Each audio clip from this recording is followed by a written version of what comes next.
Hello friends, welcome back to smart study channel. I hope आप सभी ठीक होंगे। ये वीडियो सीटेट एग्ज़ाम से रिलेटेड है। इससे पहले मैंने 2 वीडियो और अपलोड की हुई हैं। अगर आप लोगों ने वो वीडियो नहीं देखी है तो मेरे चैनल पर जाकर आप वो वीडियो देख सकते हैं। ये वीडियो उसी टॉपिक से रिलेटेड है जिसमें हम लोगों ने कॉग्निटिव डेवलपमेंट के बारे में बात की है। सो फ्रेंड्स, उसके आगे का देखिए आप कॉग्निटिव डेवलपमेंट के बारे में। कॉग्निटिव डेवलपमेंट मतलब संज्ञानात्मक विकास। संज्ञान का अर्थ किसी भी चीज़ के बारे में जानना होता है कि किसी भी चीज़ के बारे में हम किस तरह से नॉलेज इकट्ठा कर रहे हैं, किसी भी चीज़ के बारे में कैसे हम लोग जानते हैं, वो हमारा सब संज्ञान के अंतर्गत आता है। संज्ञानात्मक विकास का अर्थ व्यक्ति की मानसिक क्षमताओं के विकास से है। इसका मतलब ये हुआ कि जैसे जैसे व्यक्ति की मानसिक क्षमताएं जो है बढ़ती चली जाती हैं, उनके अंदर संज्ञानात्मक विकास होता चला जाता है। संज्ञानात्मक विकास के अंतर्गत तर्क करना, विचार करना, भाषा का विकास, कल्पना, चिंतन, ये सभी आते हैं। जैसे जैसे व्यक्ति जो है बड़े होते जाते हैं, उनके अंदर तर्क करना, विचार करना, कल्पना करना, ये सबकी क्षमता उनके अंदर आती चली जाती है। दूसरा है हमारा सोशल डेवलपमेंट, सामाजिक विकास। समाज के अंतर्गत निहित नियमों का पालन करना। देखिए, समाज के अंतर्गत जितने भी नियम कानून होते हैं उनका पालन करना हम लोग कैसे सीखते हैं। जैसे जो बच्चे होते हैं वो धीरे धीरे बड़े होते हैं, समाज में आते हैं, एक दूसरे के साथ बातें करते हैं, तो उनको पता चलता है कि उनको समाज में किस तरह से रहना है, कैसा व्यवहार करना है। ये सब की नॉलेज उनको कैसे मिलती है, जब वो समाज में आते हैं तभी। तो समाज के अंतर्गत जितने भी नियम कानून होते हैं उनका पालन करना सामाजिक विकास के अंतर्गत आता है। Socialisation is a life long process. जो सामाजिकरण होता है वो एक जीवन पर्यंत चलने वाली प्रक्रिया होती है, यानी कि ये जन्म से लेकर के डेथ तक हमारी चलती है। देखिए, starting from infancy to death, यानी माँ के गर्भ से लेकर कब्र तक ये प्रक्रिया चलती रहती है। जब तक व्यक्ति जो है जिसकी मृत्यु नहीं होती तब तक वह सीखता ही रहता है, नई नई चीज़ें सीखता ही रहता है। तो ये सब हमारा सामाजिक विकास के अंतर्गत आता है। और इमोशनल डेवलपमेंट, संवेगात्मक विकास। संवेग का अर्थ क्या होता है? संवेग का अर्थ यही होता है, हमारी भावना से होता है। जैसे हमारा प्रेम, क्रोध, ईर्ष्या, घृणा, मोह, ये सभी हमारे संवेग के अंतर्गत आते हैं।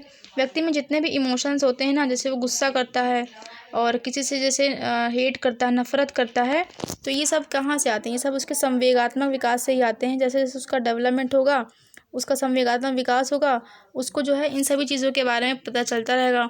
Emotional development is about knowing and managing your emotions. इसका मतलब ये वो जो संवेगात्मक विकास होता है वो हमको जानने में मदद करता है। क्या जानने में मदद करता है? हमारे इमोशंस को हमें किस तरह से यूज़ करना है, किस जगह पर कैसे इमोशंस को यूज़ करना है, इसको हमें जानने में संवेगात्मक विकास मदद करता है। Emotions and cognition are interrelated. जो संवेग और संज्ञान होता है वो एक दूसरे से संबंधित होते हैं, इंटर रिलेटेड होते हैं। इन दोनों का जो है एक दूसरे पर पूरा पूरा प्रभाव पड़ता है। अगर जो है संवेग नहीं, अगर बच्चों का संवेग का विकास नहीं होगा तो उनके संज्ञान पर भी प्रभाव पड़ेगा। इस तरह से हम लोगों ने देखा टाइप्स ऑफ डेवलपमेंट के बारे में, हमने उसके चारों पॉइंट के बारे में पढ़ लिया। आई होप आप लोग को ये समझ में आया होगा, और जिसे कोई दिक्कत है, कोई प्रॉब्लम है, तो वो कमेंट करके बोल सकता है। सो फ्रेंड्स, हम लोगों ने टाइप्स ऑफ डेवलपमेंट के बारे में देख लिया है। अब हम लोग स्टेज ऑफ डेवलपमेंट के बारे में पढ़ेंगे, ठीक है। तो स्टेज ऑफ डेवलपमेंट देखिए 4 प्रकार के होते हैं हमारे। पहला होता है हमारा, बेसिकली ये 5 प्रकार के होते हैं। पहला वो प्री नेटल स्टेज भी होता है, जिसे प्रसव पूर्वावस्था कहते हैं। मैंने इसमें उसको मेंशन नहीं किया है, लेकिन आप यहीं से, ये ज़्यादा इंपॉर्टेंट है। ये देखिए, इन्फेंसी हो गया। इन्फेंसी शैशवावस्था को बोलते हैं, जन्म से लेकर 2 वर्ष की अवस्था होती है। दूसरा देखिए अर्ली चाइल्डहुड, पूर्व बाल्यावस्था, 2 से 6 वर्ष की अवस्था होती है। तीसरा है लेटर चाइल्डहुड, उत्तर बाल्यावस्था, 6 से 12 वर्ष की अवस्था। और एडोलेसेंस, किशोरावस्था, 12 से 18 वर्ष की अवस्था। देखिए इन्फेंसी, ये मैं जो आपको टॉपिक बता रही हूँ ये सीटेट एग्ज़ाम के लिए बहुत ज़्यादा इंपॉर्टेंट है। आपको ये टॉपिक ज़रूर वहाँ देखने को मिलेंगे, इसलिए आप इन सभी टॉपिक को अच्छे से देख के जाइएगा। देखिए इन्फेंसी शैशवावस्था को बोलते हैं।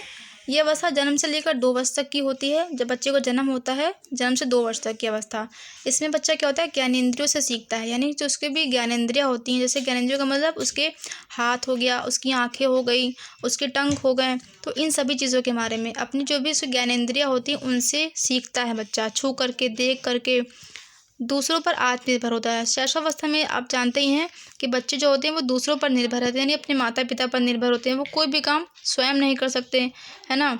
तो ये पॉइंट इससे रिलेटेड है। नैतिकता का अभाव होता है उनके अंदर, यानी बच्चों को नहीं पता होता है कि उन्हें कैसा व्यवहार करना है, क्या अच्छा है क्या बुरा है, उनको कुछ पता ही नहीं होता है उस एज में। तो इसके अंदर उनके अंदर नैतिकता का अभाव होता है इस अवस्था में। सेंसिटिव पीरियड बोलते हैं, यानी बहुत ही सेंसिटिव पीरियड होता है बच्चों के लिए। शारीरिक विकास तेज होता है, यानी जो उनका शारीरिक विकास होता है, जो उनकी बॉडी की हाइट हो गया, वेट हो गया, इस अवस्था में बहुत तेज़ी से उनका विकास होता है। दूसरा देखिए अर्ली चाइल्डहुड, पूर्व बाल्यावस्था। पूर्व बाल्यावस्था में देखिए 2 से लेकर 6 वर्ष तक की अवस्था इसको होती है। इसमें बच्चे जो होते हैं वो अनुकरण द्वारा सीखते हैं, यानी बच्चे देख देख कर सीखते हैं, नकल करके सीखते हैं। अनुकरण का मतलब ही होता है देख कर सीखना या नकल करके सीखना। जो भी बच्चे देखेंगे, जैसे उनके सामने जो भी व्यवहार कोई करेगा, उनके माता पिता भाई बहन, उसी के द्वारा वही सीखते हैं, वो देख देख कर सीखते हैं। अधिक जिज्ञासा होती है उनके अंदर इस अवस्था में। हर चीज़ के बारे में उनको जानने की बहुत मतलब उत्सुकता होती है, हर चीज़ के बारे में जानने की उनके अंदर उत्सुकता होती है। टॉय एज होती है, इसको टॉयज भी बोलते हैं। बच्चे खेलते हैं इस अवस्था में, प्लेज भी बोल देते हैं इस अवस्था को कभी कभी। भाषा अर्जन के लिए सेंसिटिव पीरियड होता है, यानी भाषा अर्जन के लिए कैसे, बच्चों को आप जैसा भी इन्वायरमेंट देंगे ना, जैसा भी उनको आप उनको माहौल देंगे, उसी हिसाब से वो बच्चे सीखना शुरू कर देते हैं पूर्व बाल्यावस्था से, इसलिए वो सेंसिटिव पीरियड बोला जाता है। अगर आप उनको अच्छा इन्वायरमेंट देंगे तो वो अच्छा करेंगे, अगर आप उनको बुरा इन्वायरमेंट देंगे, अगर उनके आसपास का माहौल नहीं अच्छा होगा, तो वो उस हिसाब से अच्छे से सीख नहीं पाएंगे, इसलिए बहुत सेंसिटिव पीरियड बोलते हैं इसको। भाषा विकास की गति क्या होती है, तीव्र होती है। भाषा विकास की गति तीव्र का मतलब देखिए, भाषा विकास की गति तीव्र होती है। बच्चे ज़्यादा से ज़्यादा इस अवस्था में जो है बोलने लगते हैं, धीरे धीरे वो थोड़ा थोड़ा बोलना शुरू कर देते हैं। अगर जैसे उनके मम्मी पापा बोलेंगे, वैसे ही वो अपनी भाषा में तुतला तुतला के बोलना शुरू कर देते हैं। उसके लिए वो गति तीव्र होती है। कल्पनाशीलता वाले गेम्स में बच्चे एक्टिव होते हैं। इसका मतलब क्या है, जैसे बच्चे जो छोटे बच्चे होते हैं उनको देखिएगा, आप जो है अपने मन से ही सोचते रहते हैं कि ये गुड्डा है, ये गुड़िया है, तो जो है ये मेरी गुड़िया है, तो हम इसको दूध पिलाएंगे, इसको खिलाएंगे पिलाएंगे सुलाएंगे, तो वो इसको बिल्कुल रियल समझते हैं, है ना। तो वो कल्पनाशीलता वाले गेम्स में एक्टिव होते हैं, कल्पनाशीलता वाले गेम्स में एक्टिव होते हैं। प्री गैंग एज भी इसको बोल देते हैं। बच्चे जो हैं आपस में 2-3 बच्चों में खेलना शुरू कर देते हैं, और थोड़े बड़े होते हैं तो वो बाहर अपने आस पड़ोस में बच्चों के साथ खेलना पसंद करते हैं, तो ये प्री गैंग एज भी इसको बोलते हैं। ये सारे टॉपिक जो मैं आपको पढ़ा रही हूँ ना, वो आपको एग्ज़ाम में ज़रूर देखने को मिलेंगे, इसलिए आप इसको ज़रूर पढ़ के जाइएगा। लेटर चाइल्डहुड देखिए, उत्तर बाल्यावस्था। यह अवस्था 6 से 12 वर्ष की अवस्था होती है। इसमें बच्चे क्या होते हैं, थोड़े बड़े हो जाते हैं। इसमें बच्चों में लॉजिकल थिंकिंग आ जाती है, यानी बच्चे तर्क करना शुरू कर देते हैं, सोचने लगते हैं, उनके अंदर लॉजिकल रीजनिंग आ जाती है। नेक्स्ट पॉइंट देखिए, स्कूल एज। स्कूल एज बच्चे इस अवस्था में स्कूल जाना शुरू करने लगते हैं। आरंभिक स्कूल की अवस्था भी बोलते हैं इसको। खेलों की अवस्था बोलते हैं। संग्रहण की प्रवृत्ति होती है, बच्चे जो है कुछ कुछ चीज़ें इकट्ठा करना शुरू कर देते हैं। समूह, टोली, गैंग की अवस्था भी बोलते हैं। जब बच्चे स्कूल जाते हैं तब उनके क्या होते हैं, समूह में रहते हैं, एक दूसरे से फ्रेंड्स रहते हैं उनके, तो इसलिए उसको समूह की अवस्था भी बोलते हैं। जीवन का अनोखा काल कहते हैं। बच्चे कई नई नई चीज़ें भी सीखते हैं स्कूल जा कर के, अपने टीचर से, अपने फ्रेंड से, सब जगह से बच्चे सीखते ही रहते हैं। मिथ्या परिपक्वता की अवस्था बोलते हैं। फिजिकल डेवलपमेंट क्या होता है, इनका स्लो होता है, यानी जो इनका शारीरिक विकास होता है वो धीमी गति से होता है, धीरे धीरे होता है इस अवस्था में। मोटर डेवलपमेंट फास्ट होता है, यानी जो इनका मोटर डेवलपमेंट होता है, शरीर का जो विकास होता है वो तेज़ होता है। नेक्स्ट देखिए, एडोलेसेंस। एडोलेसेंस किशोरावस्था होती है। ये अवस्था 12 से 18 वर्ष तक की मानी जाती है।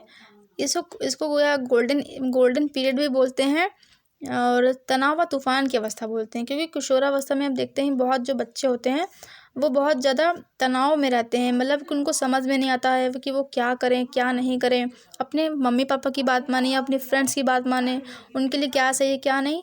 तो इसमें बच्चे काफ़ी कंफ्यूज रहते हैं इस अवस्था में, इसलिए उसको जीवन का अनोखा काल भी बोलते हैं। इस अवस्था में बच्चे अमूर्त चिंतन करने लगते हैं, यानी अमूर्त का मतलब जो चीज़ें वो दिखती ना हो उसके बारे में सोचने लगते हैं, उनके सामने प्रत्यक्ष रूप से है नहीं, लेकिन वो उसके बारे में सोचते हैं अमूर्त रूप से। सहकर्मी समूह में सक्रिय सदस्य। सहकर्मी समूह का मतलब उनका ग्रुप बनता है, काफ़ी फ्रेंड्स बनते हैं, तो उसके क्या है वो सक्रिय सदस्य बनना शुरू हो जाते हैं। लीडरशिप की उनके अंदर स्किल बढ़ती रहती है।